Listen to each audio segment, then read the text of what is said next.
पुढे पोहेत आणखीन एक ब्रेकिंग न्यूज अशी की ओबीसी आरक्षण सुनावणी जी आहे ती पुढे ढकलण्यात आली। आता सुनावणी सोमवारी होणार आहे। राज्य सरकार सविस्तर प्रतिज्ञापत्र सादर करेल आणि यासाठी सुनावणी पुढे ढकलण्यात आली।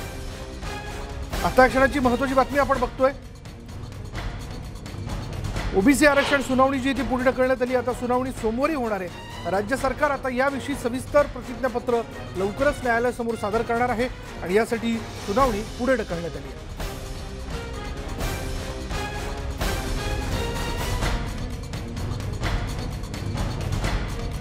ओबीसी आरक्षणाचा मुद्दा जो आहे तो न्यायालयात आहे, न्यायप्रविष्ट आहे आणि याच विषयी आपण जाणून घेऊयात। आमचे प्रतिनिधी प्रशांत लीला रामदास आपल्या बरोबर आहेत। प्रशांत, आज न्यायालयात नेमकं काय घडलं?